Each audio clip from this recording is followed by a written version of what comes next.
बिस्मिल्लाहिर्रहमानिर्रहीम। अल्लाहुम्मा सल्ली अला मुहम्मदिन व आले मुहम्मद। सूरह फातिहा यानी सूरह अल-हम्द,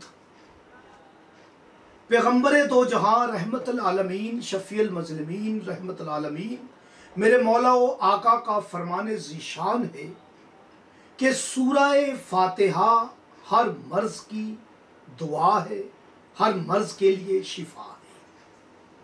जो कुछ पूरे कुरान में है वो सूरह फातिहा में है। सूरह फातिहा उम्मुल सूरा है, हर सूरा की असल है। इसकी 7 आयात है।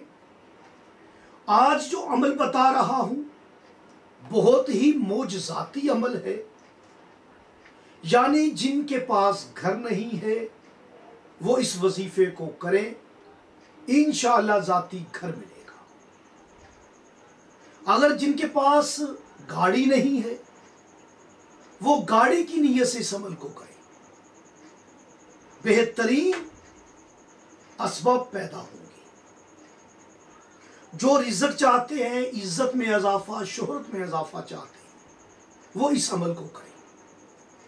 सूरह अल-हम्द को अल्हम्दुलिल्लाह मैं हकीर ने काफ़ी सफ़ात पर लिखा हुआ है, इसके असरार, इसके रमूज़, इसकी अमलियात।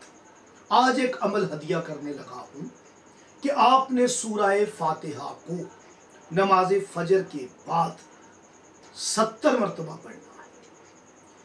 70 मरतबा पढ़ते पढ़ते जब भी आप मालिकी यौमिद्दीन पर आए, आपने इस आयत को अपने नाम के अदाद कमरी के बराबर रिपीट करना है, दोहराना है इस आयत को कि मालिकी यौमिद्दीन, मालिकी यौमिद्दीन।